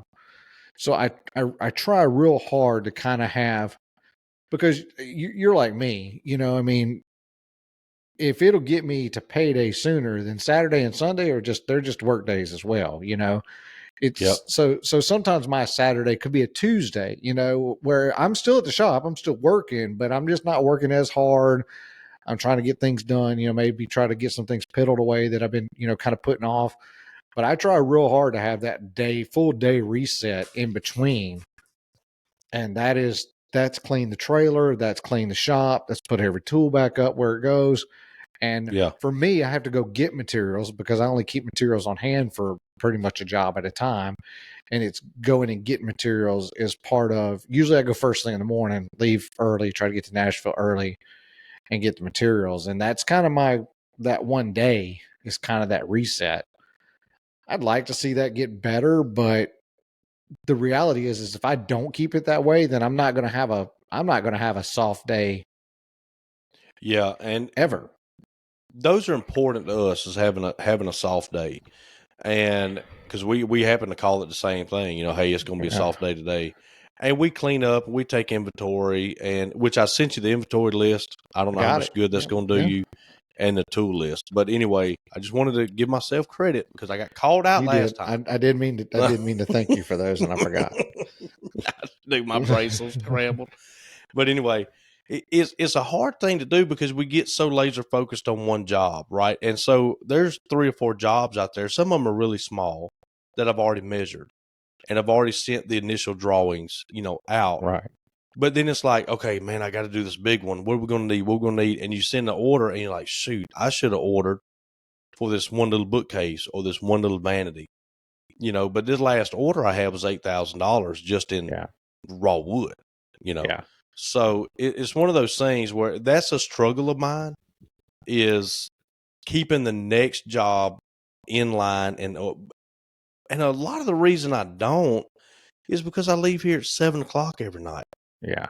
It's like I'm working. And then finally I'm just like, I'm not working on drawings tonight. I'll do them tomorrow, and it just kind of keeps the can gets kicked down the road a little bit. And I usually wind up on a Saturday doing it. I would say that I have that you don't have is that I typically do my drawings here at the house. I typically do them on which my software's on a laptop. So if I need to take it to the shop, I can. But I typically will kind of do those here while I'm piddling. And if I need to get up and help Kim with something for a little bit for 20, 30 minutes and I come back, or some days, like if I, that soft day is literally just sitting here doing drawings, because if I go to the shop and try to I end up doing other stuff. Like I don't get the drawings done anyway. I'm like, I'd rather, because there's other stuff I'd rather be doing, right, than doing drawings. So I typically will end up doing something else, but maybe for you, like with Trey, like the day, I don't know how your flow is, but like the day that you're like loading or something like that, like you're in more of an admin mode and Trey's in more of a, like, let them take more of the responsibility of getting everything ready. And that way you're more of an admin mode for the next job. Does that make sense? Yeah. Like, and that's what we're doing. The problem is, sometimes it's after a job is done, there's not a whole lot of stuff for Trey to do. Yeah. And I'm like, well, I'll be stuck in the office all day. And this week I kind of broke away from Trey a little bit this week because I knew I had to go measure a job, right? And usually Trey goes with me everywhere I go during work. Trey's right there. I don't care how stupid it is, he goes. Yeah. And the reason I do that is because he's half the company, besides Tammy and I. I look at Tammy and I, when I say that, guys, it's Tammy and I being half. Right. And then Trey's the other half. I know that math don't work, but just stick with me. But Trey's invested, and I want him in the truck and I want him riding with me and I want him. But this week I was like, man, I've got a lot of stuff to do in the shop. I really can't justify pulling him away when it's, fairly simple things here, cabinetry related, right? Cut these pieces out, do this, and I can go get something else. I don't want that to be long term, believe it or not. And I told Trey, I was like, man, I missed my riding buddy this week because there was a few things I had to go out and pick up, like drawer guides and paint and stuff. I didn't take him. I left him here working, and I felt bad. And I was like, man, Trey's at the shop, and I'm out here doing this. I don't think you should feel bad in those situations. I mean, just from the outside looking in, I think that I think you would be doing yourself a favor in some ways to go more of boss employee relationship sometimes during the work day versus the buddy, because I feel like you do feel bad, like you're not working as hard as he is working, so to speak, because you're running around doing errands. Yeah. But when they're one-man jobs, like if you got a one-man task and he's got a one-man task, right? How many man hours are being wasted by two of you standing there? It's kind of like, Derek was talking about when he went to that festival event, he's like, it was great. He's like, but there were just too many, it was too many cooks in the kitchen. He's like, like literally like two guys running a router doing a round over, on a piece. He's like, well, I had one handle and another guy, just because or like one guy's holding the piece as I'm doing round over. He's like, I really don't need you to hold that, but there was nothing else for them to do. Right. Like, so I don't know. It's a hard, it's kind of a unique situation for you guys. Like, And what I leave him to do matters. Right. Because there's jobs in the cabinet shop that suck. Yeah. And that nobody wants to do. And I really try super hard if I leave by myself and go somewhere. And, if I go pick up something, he don't go with me. You know what I'm saying? Right. It's like he goes with me to measure jobs and do here's an opportunity for you to learn a little bit more. Because eventually I'm going to say, Trey, go measure this job, and he's going to go measure the job. Yeah. So there's a reason for him to go to measurings with me. Oh, I see the learning curve there for sure. Yeah. Yeah. Going to pick up paint, he typically don't go. Yeah. But at the same time, I'm not going to leave him here doing something that I know we both hate, and I'm just going to say, oh, well, now's a good time for me to run to town and ride around in the truck for half a day. But I think too, as long as it's not, I know, but let's just say I don't know, I don't know what's the worst task in the shop. Let's just say it's sweeping the floors, just for sake of argument. Both of you hate sweeping the floors. Well, I think as long as you don't duck every time it's time to sweep the floors, that's fine. Yeah. If the schedule coordinates and you're ducking, and I shouldn't say ducking in that situation, but you're having to leave and the floors need to be swept, that's just kind of the luck of the draw. That just is what it needs to be for that day. Yep. Mm-hmm. But next time, let's just say next time is time to sweep the floors, and maybe there is something you could do, but you could also stay and help sweep the floors. You would want to probably opt to stay and help sweep the floors because that's the task that you both hate, and you're at least doing it together. That's right. Yeah. To kind of mend the fence, or to kind of mend, keep the things going. Because at the end of the day, I mean, you don't want to do I'm the boss and you're the employee. You don't want to have to jump up and down on that, but you are. There are just things that you're responsible for that he's not responsible for. Right. Yep. And then, but going and measuring, there's 100% value in taking him to go measure. But I would say if he's gone and measured, I don't know, 10 houses with you, right? Then he probably knows how to measure a house by now. I would probably save the next one for him to go to be more of a unique build. Yeah. Go, hey, this one's going to be different. I want you to go with me on this one because it's not as straightforward as some of the ones we've done before. So I want to kind of show you tip and trick. And I think that the transit, I would never say, okay, Trey, congratulations, you're fixing to go measure a house. What I'm going to do is I'm going to ride up there and I'm going to say, you're measuring this house, but I'm going to be there. Right. Because that's the bread and butter's measuring the house. You screw that up and you can eat $40,000. Yeah. So, hey, no harm, no foul. But if I screw it up, I'm responsible for it. Right. If he screws it up, I'm responsible for it. You know what I'm saying? Oh, yeah. So, that's one. Hey, this is a pretty easy job, Trey. Why don't you go ahead and measure this? And then I can be there and I can say, great, you nailed it. You got everything, or whatever the situation is, But I the other day we were edge banding shelves, and I said, we're going to need to hit these because they're stained. And I said, we're going to need to hit this edge band with a sander, because at the top and bottom, it may not be perfect. And so I said, I'll edge band them, you sand them. He's like, all right, cool. So I got done edge banding, and I looked at him, and he kind of had that grimace, kind of like, oh, my back's kind of hurting, And I was like, well, dude, I'm not fixing to walk off and go find something else to do. I'll send him to go do something else. And I took over sanding for a little bit. Of course, then somebody walked right in. I forget, Charlie or somebody like that, Yeah. But if it's always the phone going on. But I want to give a good effort. Yeah. And say, hey, I'm not just going to walk off and leave you here sanding these stupid things, give your back a break, whatever. Yeah. And now I will say this, Trey has never complained about anything. So he's not like, he's never said, man, I notice you always leave whenever it's this time. And that's the goal. The goal is for him not to feel that way.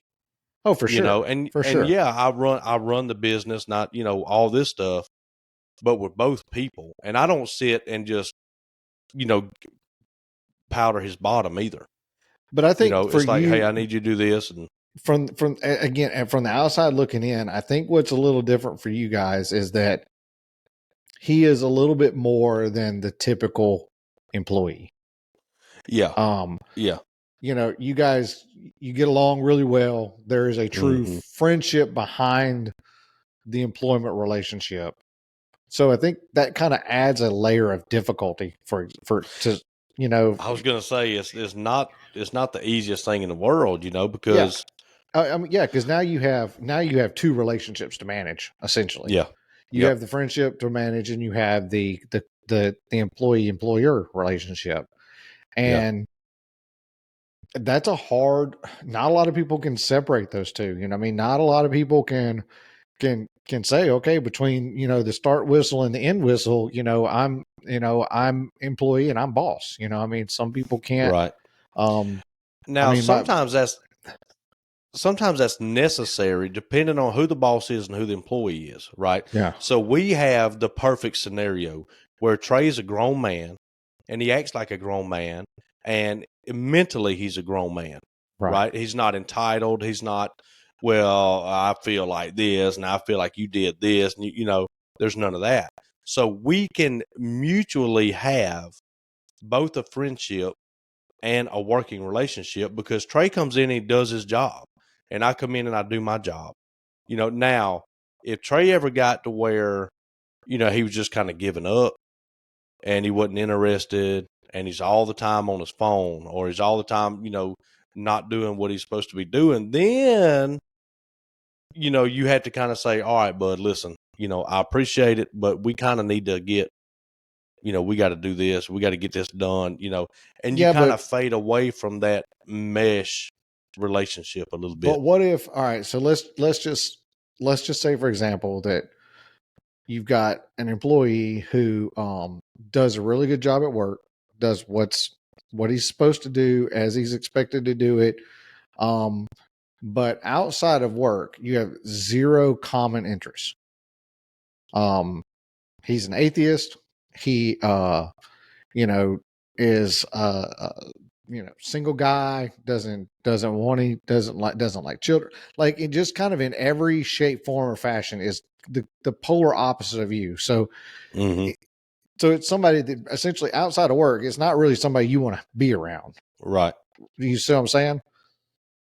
Do you think you would feel as bad, like having to, do you feel like you would manage that person the same way you manage Trey? No, not at all. See what I'm saying? Because you have there's an extended relationship and friendship that you're concerned about. Yep. And I think that I would have to tell you guys, though, I think I would have to tell you both, like, and I am, since I know Trey's don't listen to this, is that you guys got to remember that between start whistle and end whistle, sometimes you're going to frustrate each other and make each other upset because you got to do the business things. Yeah. And that's going to happen from time to time. But when the end whistle goes off, that you're willing to crack open a Coca-Cola and sit down and just shoot the bull. Yeah. And, from past experiences, I brought that up to Trey before I hired him. Yeah. And I said, hey, what if I do something that just totally pisses you off? What are you going to do? He said, well, we're going to sit down like grown men and talk about it. He said, I don't arbor feelings and I don't bottle stuff up and then, go and complain to everybody else about what's going on and stuff like that. And, and there is a possibility. See, we get caught up in this whole thing to where the employees have to hate their bosses. And I came from a job like that. And buddy, the split mentality between hourly and salary was horrific. Yeah. Like, there was no common ground. But there are situations where you can have somebody that works with you and you can get along all day and you can get along after work. But it takes both parties. It takes Trey coming in, and Trey understands. He's brought it up before that this is our livelihood. And he understands what this business means to Tammy and I, But the hard part is it's easy to understand and state that when everything is fine. Right. Yeah. Yeah. When stuff is upside down and there, you've lost both of your paddles, there's a hole in the bottom of the boat, and you're yelling at him to put his damn finger in the boat and plug the hole, and he thinks that he should be, have his hands out the side, trying to steer the boat. Yep. Like, that's when it's tough. But that's when you get to land, you go, okay, let's talk. Are we good? I mean, Yep. and that's where you come back around. But yeah, but I think kind of originally going back to your original question, I do think that probably figuring out a way to do some more delegation would alleviate some of your stress. Yeah, I need to do that. I need to just say, hey, and like I said, I do that now, but I don't like the timing of it. I don't like being done with a job and then saying, well, now I got to go. I do the rough drawings, and then I do what's called the button up drawings. Right, make sure the program, make sure everything's labeled right, making sure everything is done right in there, getting your cut list printed out, that sort of thing. But he stays busy anyway. When I'm in here, he came in here the other day. I was in here and he's like, hey, do you have the cut list for this? I might as well go ahead and cut that while I'm down here. And I was like, yeah, let me print it out for you. Boom. And I printed it out, Yeah. But it's just one of those things where we're juggling not only, one of the most important aspects of home building, but we're also juggling, relationships and vendors and suppliers and timelines and, doing stuff like inventory and, just trying to keep everything rolling. But what's difficult with a one-man shop, especially, but then a 2 or 3 man shop, is keeping everything in perfect harmony with each other. And sometimes it just doesn't work. And I try not to get frustrated. I try to just say, okay, well, what needs to happen? Well, I need to get this done tonight, and we just do it, or today, and we just do it. But I think if you'll talk to other cabinet shop guys, I feel like what you're going to find is that if you poll them and say, as you brought on more employees, what did your day look like? And as much as you don't want this to happen, your day is less and less building. Oh, yeah. Yeah. And it's more and more oversight. Now, you get to dictate how big you want the business to be, and how far you want to be separated. But, like when you were saying all that, I was thinking, okay, so the repercussions for a house being mismeasured are through the roof, right? Yeah. I mean, it could be extremely catastrophic. All right. But what are other tasks like that you carry the sole responsibility for that you could relieve? Okay. So here's your cut list. Go make sure, go order the materials. Like, this is what you need. I want to make sure we got 5% more than what the list says, or what, for overages, whatever your math is, and start delegating. What can you delegate out of that gives him ownership and responsibility and gives him reward? I mean, because you want it to be a task that, hey, this is my thing. Like, this is what I'm responsible for. Like, Tommy's your face frame guy, right? Like, face frames are on point because Tommy did a good job. I mean, so what of your process to get ready for the next job can you delegate away? Like, so maybe drawings and measuring is not the right thing to look at, because it's not worth the risk. Yeah. But if you show up 5 sheets of ply short, it's not the end of the world. Right. Everybody can learn from that. You can get 5 more sheets of ply, oh, shouldn't have done that. Now I understand, and you move forward, but like, here's your door list. Hey, here, call the door company. You're responsible for ordering all the doors, Yeah. Yeah. I don't know. Like, what can you do to take some of the load off? Well, it may deserve, a closer look. Maybe when I'm in here, I'm like, let's see, Trey is sweeping right now, and he could be doing that. And keep in mind, this is not just Trey. We're talking about small businesses in general, because I'm not the only, so I don't want to seem like we're trying to find stuff for Trey to do. We're trying to we're having an open discussion on different aspects of the business, right? Yeah, because I look at it as, how can you make employee A feel valued and appreciated, and that you're stepping up his responsibilities, right? And so that his stake in the company is increasing as well. Like, he he shares in the success as well because he has more involved in the process other than I'm here today. I'm going to put these boxes together. I'm going home tomorrow. I will put these boxes together. I will go home. I mean, you might as well be on a production line. Yep. And an employee that just stands in the same spot on the same production line is just not going to feel. They don't walk by the finished product at Walmart and go, you know what? I make those. Right.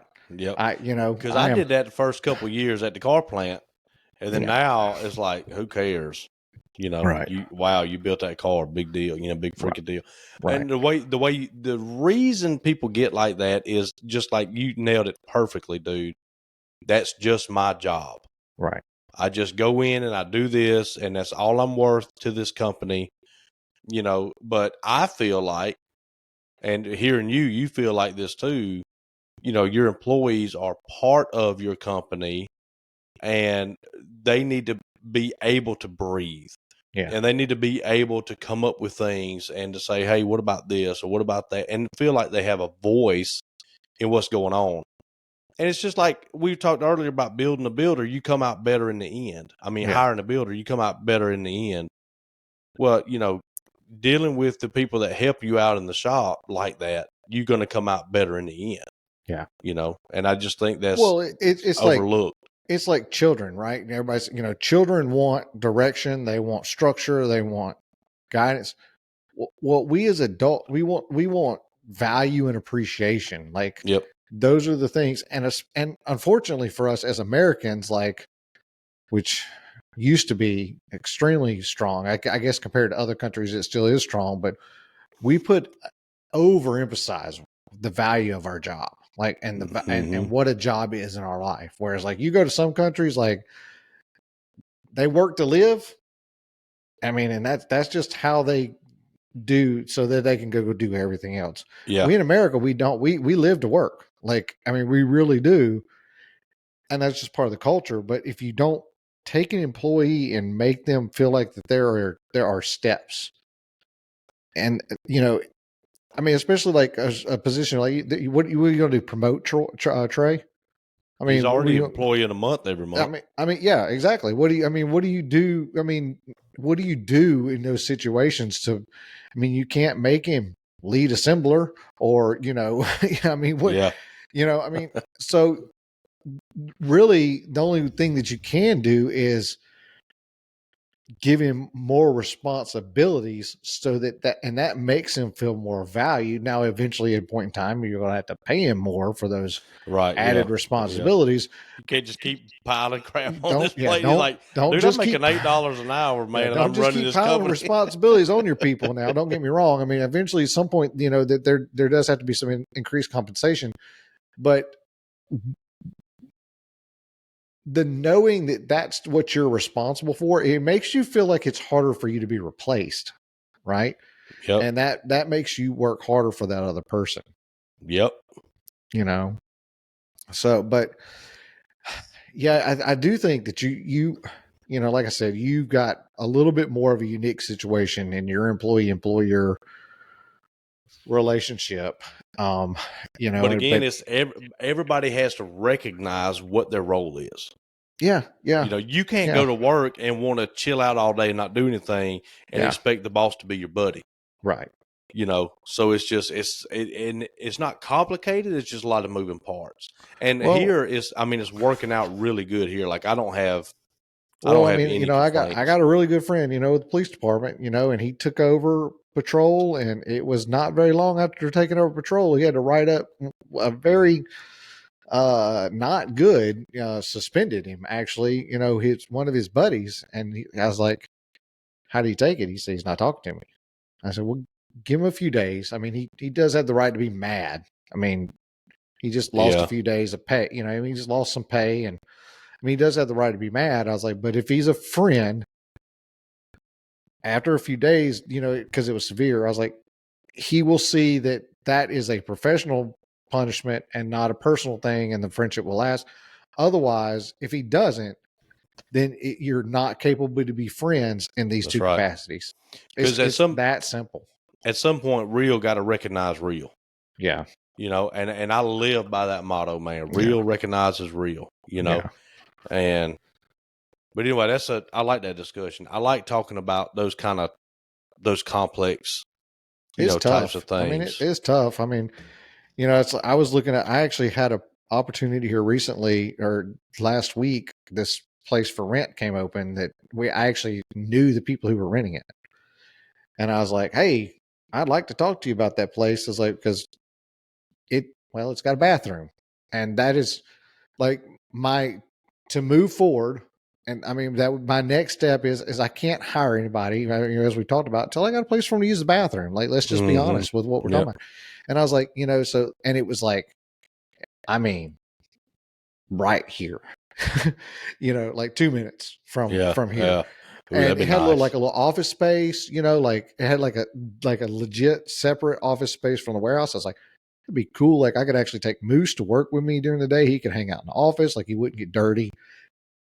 He could chill in the office, and I could work, I was like, and that would give us room for an employee eventually, and I was really trying to shoe peg something in that shouldn't happen right now because my lease is not up. I don't really want to move again after I just moved shops, just moved houses. Like I really don't want to move anything again, but it was like, I was so enamored by like the thought of bringing on an employee. And I was like, I'm trying to take off the entire month of January. Like I'm still want to get the furniture side, up. Like we're not there. So why force this, but it's growth in a business is difficult. I mean, it just is what I mean. And whether it's ag employee, whether it's, taking on a third builder, whether it's, it's tough. I mean, and there's never really seems to be a clear-cut answer. Mm-mm. No, it's kind of like having a baby. You just have it and then figure out how to raise it after you do it. Speaking of furniture, you got a new tool. I did.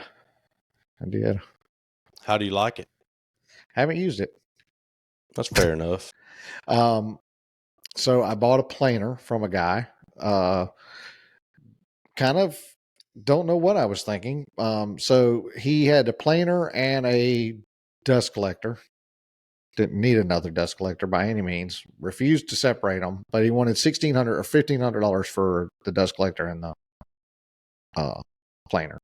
Yeah, it's a 15-inch jet. I mean, I really wanted to hold out for a 20-inch.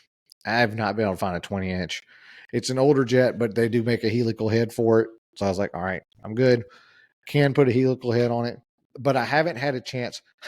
Well, so go to load it. So it's got the outfeed rollers on it. Mm-hmm.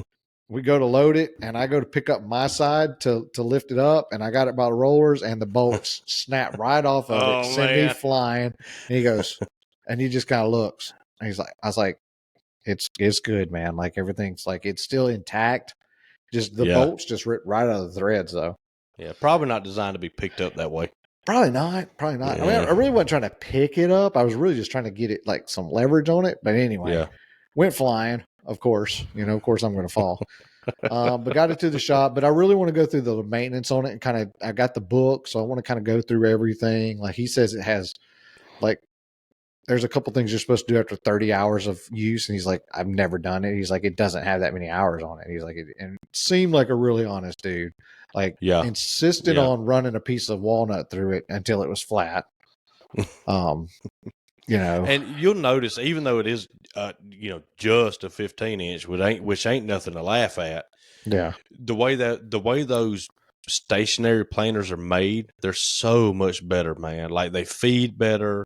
They don't complain as much about taking material off. I mean, it's going to be a game changer from a lunchbox to a standalone, because now they're jets like, okay, now we're kind of for real now. Yeah. Like you're not doing bird houses and plain and pine. Yeah. Now we can actually do some, and you'll be surprised how good that thing, like that Grizzly I had, I could take off an 1/8 inch, 3/16 of white oak with 3 flat knives on it. Like, I mean, it never even slowed down. Yeah. I mean, I could probably run through with knives on it. I may actually, so I've actually got these, maple shelves that I'm building. They're like 101 inches long each, and they'll be floating. They're really, they're between walls. so they're not really floating. But can't do them out of ply like we normally do, and do a miter fold on them. So they're out of actual maple. But so I've got them glued up, 9,000 biscuits in them. And I was like, man, I kind of wish I had a domino, but got all the biscuits in there, got them lined up. But I may actually rip that down tomorrow and may run those 14-inch wide planks through there and just see. I'm assuming it's a 240 volt machine. Mm-hmm. Yeah. That's a world of difference, dude. Yeah. So I'm excited by it. I really am. Just got to get it where I want it, but I do want to check the maintenance on it and make sure, You got a good hardwood place up there? Hardwood? Yeah. Hardwood dealer? Oh, yeah. Yeah, okay. Because I ran into Rugby, which is in Clanton.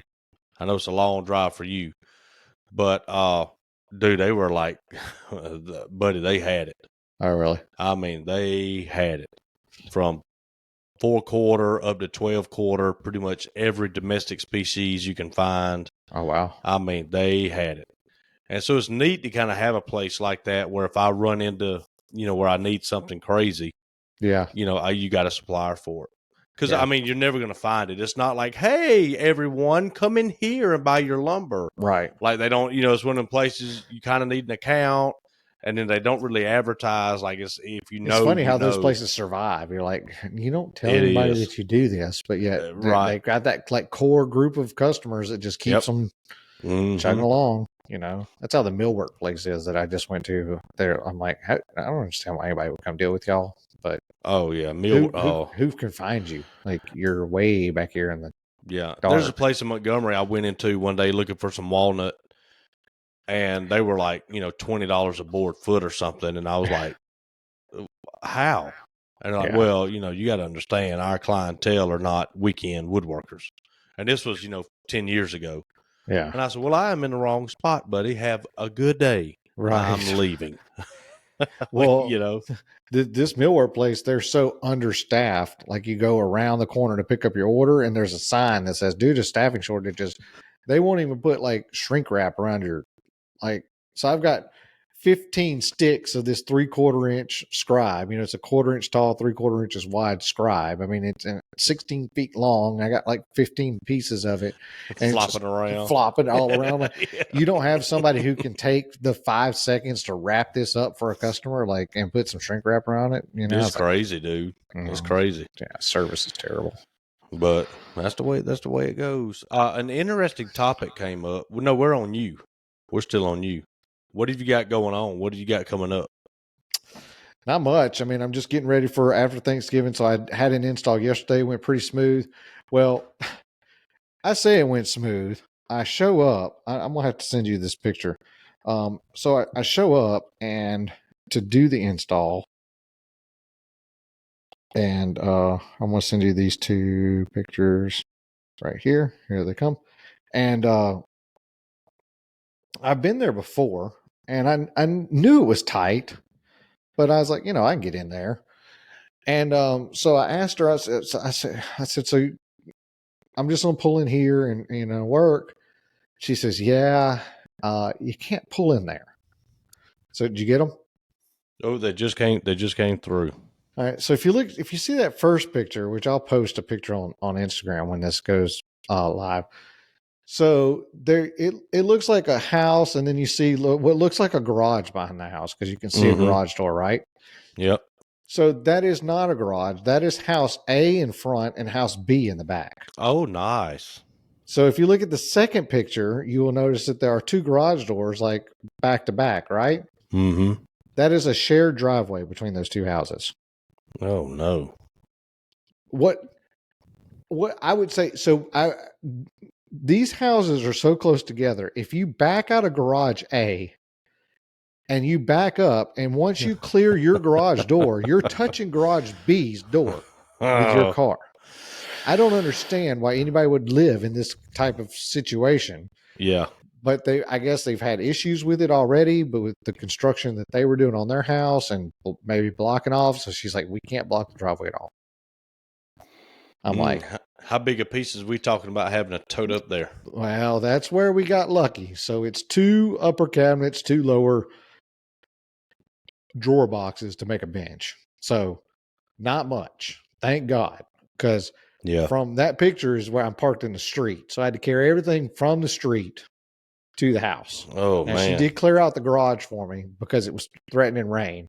So I had to, before it rained, I had to carry everything. So all the boxes, all the shiplap, all the saws, and all my toolboxes. And of course, I took off every form of wheel that I had on the trailer. Any rolling dolly, any cart, any 2-wheel dolly, anything that I had that had wheels on it, it's not on the trailer for whatever reason this time. I'm like, of course.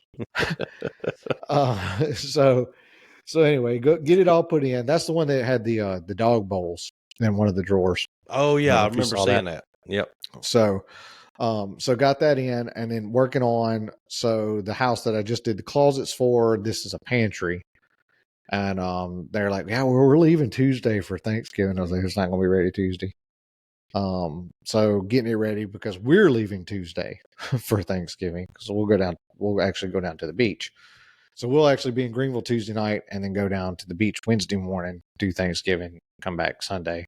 But just trying to get that ready on the trailer for Monday to do the install. And then got a few jobs lined up, and like next thing you know, December will be here, and then everything's on track not to work in January, or not to work in the cabinet shop in January, to be down south working on the house. So, well, you'll be working in a cabinet shop in January, right? Just not yours. But yeah, so just it's going, and then, I mean, like, we're booking February right now. It's crazy. Yeah, the builder informed me that he's got about 5 of them lined up. He said, I don't know when you're going to do your cabinets for your house. I said, thanks a lot, bud. Yeah. I guess I'll just sleep out there in the cold, Oh, yeah. Yeah, that's what I said the other night. I said, because we did that big redo job that had all the bookcases, the 175-incher. Mm-hmm. We did that and everything, and got that. Had a sad day yesterday. Had to destroy all those bookcases. We tried to post them and sell them. I actually had like 5 people interested in them, like trying to reuse them. Just ended up not working. And I was like, look, I'm out of room. I can't keep moving these things around. Yeah. I mean, they're heavy, but it just destroyed them. They're in the dumpster. I got a big old giant hood if you want it. Let me think about it. No, I'm good. All right. Yeah. But working on that. But I did. So my little line on shoddy screws. So they're really not shoddy screws, but I laughed. So, I finally found those. Well, when I went to a Rockler store, tried to find those screws that we talked about last episode for the drawer fronts. Yep. They didn't have a clue what I was talking about. The 2 guys. I said, okay. I said, well, do you have a screw section? Like, is there a section with screws? And this one guy, he's like, well, it would be in this section. He's like, so, and they was like packs of screws, like plastic packs, like 6 screws. I was like, no. I said, we're talking about like a box. Like, I was like 100 count. Like, he's like, I don't know if we've got anything like that. Hold on, let me ask somebody. And I just go, nope, we ain't got it. And so he went and found, and the guy was like, he's like, actually, we have some more screws right up here. Walked me up. I was like, here they are, right here. I was like, and believe it or not, they are advertised as drawer front screws. Like, that's what they are. Yeah. I showed the guy, and he's like, never. Okay. So I was like, so super excited to use these screws, right? So I go to the first house where I get the opportunity to use them, and this house was, I just remade drawer fronts for drawers that are already existing, right? And they had those like figure 8s on the corner of the drawers. Well, the painter lost all the screws. Well, I left and they were mounted, right? So when I come back, I didn't bring screws. I just brought what I needed to put drawer handles on. I'm like, what are these screws? I was like, man, what am I going to do? What am I going to do? Like, I don't have my like jig, like my clamp to clamp the face on. I was like, what am I going to do? I was like, oh, I've got those drawer front screws. So I drilled out my holes for my handles, right? So then I lined up my drawer face like I wanted it, and I shot the screw from the front, right? Mm-hmm. Shot the screw in through the door handles, got it set, took it off, and then I ran my hand, went ahead and drilled my holes for the screw, for the handles, and then now I reattached it. So I used them, but I didn't use them, right? Right, yeah. So I used them, took them all off, put them back in the box. Oh, well, it came in handy. At least I had something to get through with. So then I go to the install yesterday, and I told you we got that new drawer box material. It's 5/8. It's not half inch. Mm-hmm. You're probably getting up where I'm picking up what I'm putting down. So I get the drawer fronts on, close it up, and I go to open the front drawer, one of the drawers, which is just an MDF slab, and it rips right off in my hand. Uh-oh. I went, what the hell? What happened? Well, 1-inch screw and a 5/8 inch drawer box doesn't leave a whole lot left to bite. Especially not with a type 17 point, which those screws have on them. So the first, 1/4 inch don't even count. Right. So, and that's all that's pretty much, I'm like, these daggum screws, like I'm so excited to use these screws, but yet here again, I can't actually use them. So now all they are is reference points. So I go get some 1.25 because I've got my install stuff with me on this job. So I go get some 1.25, run them through the same holes, through the same point that I had it lined up with. It was easy peasy. But I'm like, I finally got these daggum screws that are supposed to make my life easier, and I can't use the stupid things. I keep having to use them and put them back in the box. Like I was like, these are like self-replenishing screws right here. Yeah. Ours are not 1 inch. Ours are, what are ours? I guess I might get some 1.25. Yeah, I think ours are 1.25 or 1.8. That one is still in here somewhere. That box you went and grabbed the other day, I thought was a 1 inch. Or no, you just grabbed the screw, didn't you? I just grabbed a screw. Yeah, it's still in here somewhere. I don't know where it is, but anyway, it's longer than 1 inch. I can guarantee you that. Yeah, I'll have to send it to you. But anyway, yeah. So that was funny. I did get a new tool today. I haven't got a chance to use it yet. What'd you get? Well, I'm trying real hard to get that Rockler sponsorship, so I ordered something from Rockler. Okay. And so have you seen their hinged jig? No. For drilling out hinges. Nope. Do I dare go get it? Go get it. I'll take. Everybody's waiting. Yeah, I'll take the. I know where it's at. Nobody's moved it yet. Uh-huh. He's probably going to go grab that lizard. We're just going to do this every podcast, guys. We're just going to like up and leave. And oh, here he is. Oh. Okay. There he is. He's back. Yeah. So it's the Rockler Jig-It. What it's called. Jig-It. Yeah. So I know the sound's a little bit funny. All right. So basically it's these, it's these templates, and they're on this rod, right? So you can set your distances and just drop them on each door, and so you got to stop for your door, right? And then once you drop it on the door, you should be able to repeat a lot faster, and for repeatability. Oh yeah, I like them.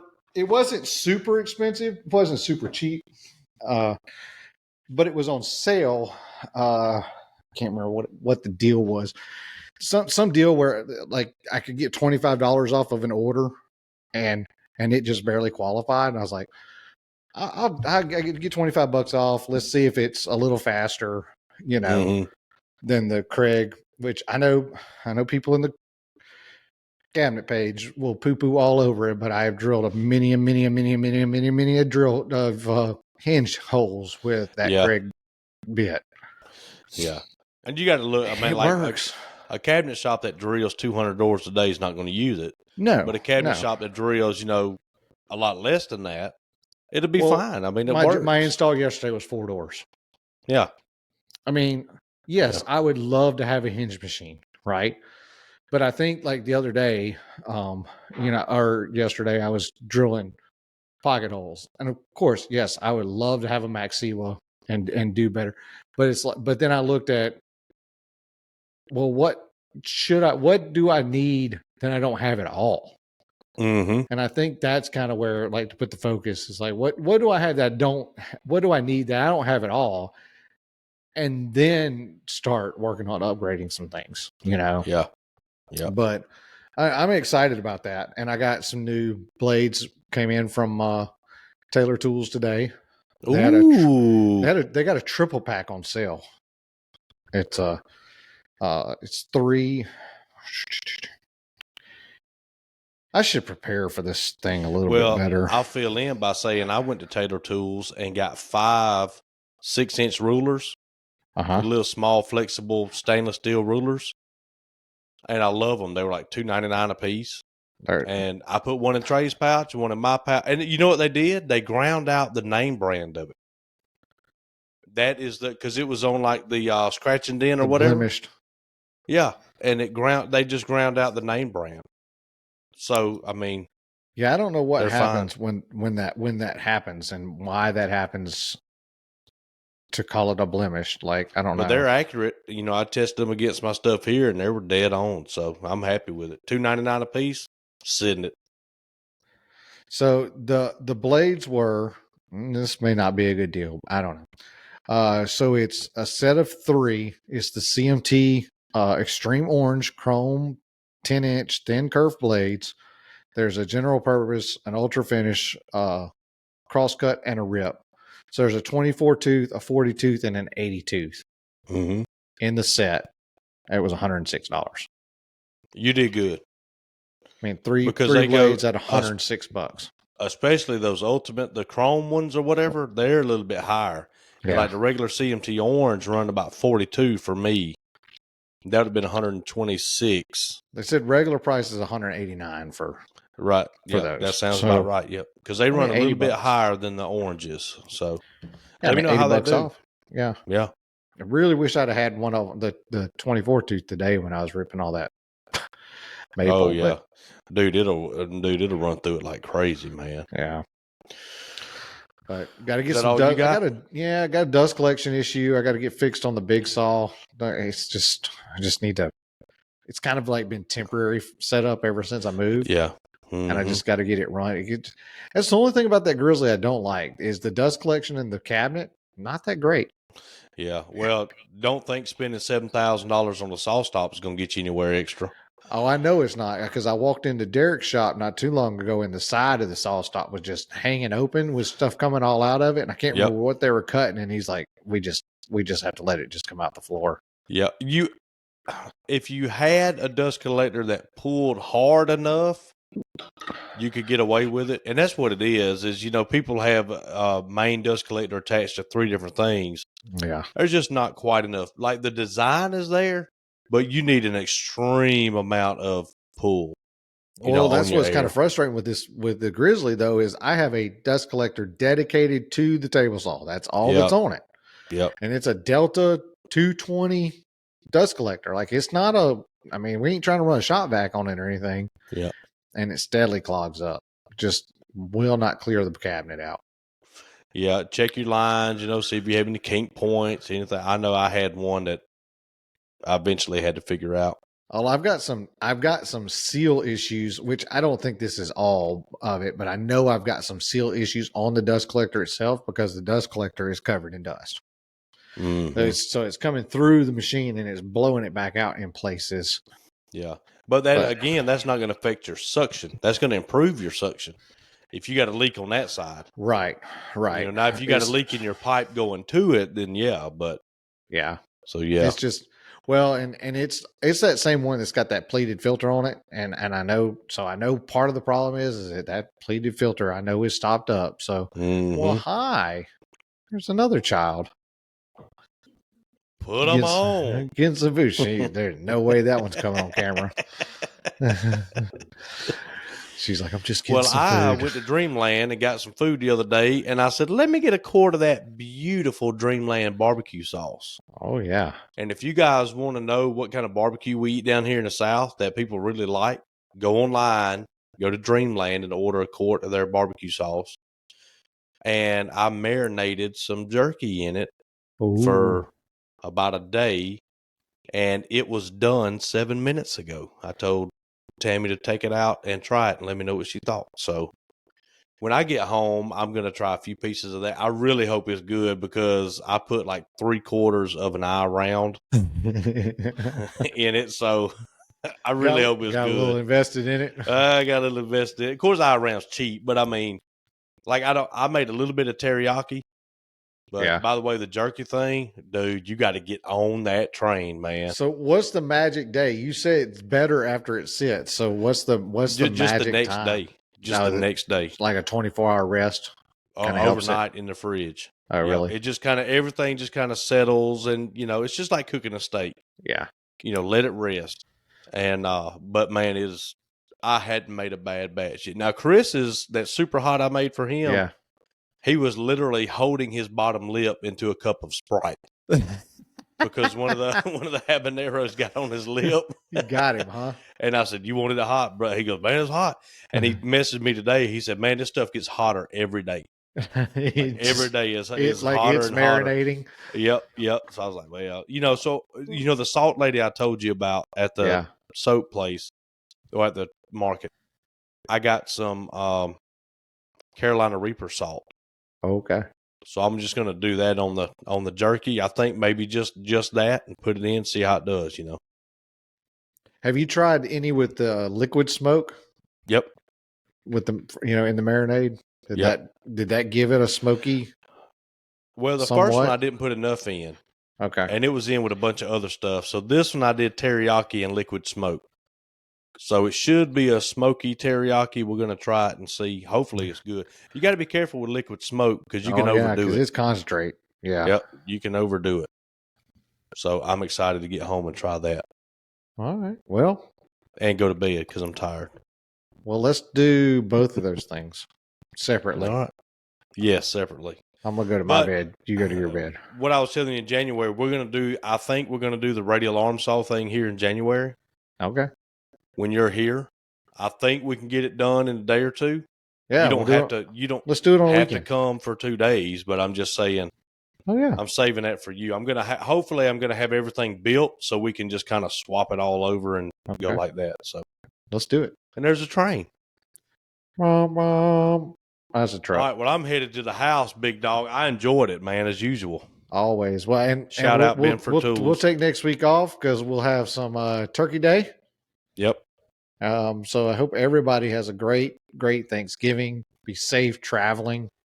For those of you who are traveling, be careful out there. It's supposed to be the biggest travel holiday we've had since before the pandemic. According to all the predictions. And I'm going just to the next county, so I should be all right. Yeah, all Americans are tired of being where they're at for whatever reasons. They're traveling. We'll see. So yeah.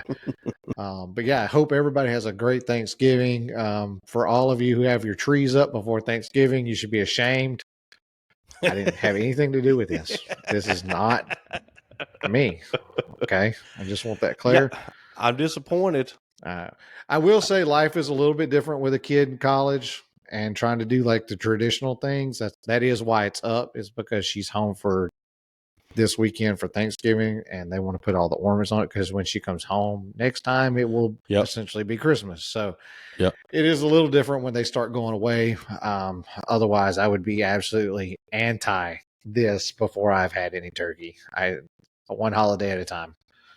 There's actually, I saw on Facebook, I saw where like it was like a big turkey blow up and a Santa Claus blow up, and the turkey was holding the Santa Claus down and said, "Wait your turn." I'm disappointed it's not a real tree. You got to do better than that. Our real trees are long gone in our world. What do you mean? You got to go out there and cut. Do we cut our own down? Walsworth Christmas Tree Farm? No. In Wetumpka? What are you talking about? What do you think this is? National Lampoon's Christmas? Place, I'm not. Dude, that place is magical, man. No, there's nothing magical about pine sap and pine needles in my house and having. No, I'll bring home the tree that's got a squirrel living in it. There's ants all in it. And stuff. Yeah, I'm sure it's probably got termites in it, and the Asian wood beetle that has been illegally imported across the border with the Asian beetles. Yeah, that's right. I'm gonna go check on my possums before I go in. All right. Yeah, I'm going to do that. I hope you guys have a happy Thanksgiving, my man. I'm sure I'll talk to you before then, but I hope everybody enjoys it. But eat enough turkey for all of us. I'm going to do my best. I'm not sure. We're having Thanksgiving at the beach, so I'm not so sure if they have turkeys down there. Or shrimp. Or if I'm eating crab or shrimp, or I'm not sure what we're doing. But I know I don't have to cook anything, so yeah, I don't really care. Well, honk when you drive by. I'll do it, man. I'll send you a picture of your favorite shop. Y'all be careful. All right. See ya. Bye.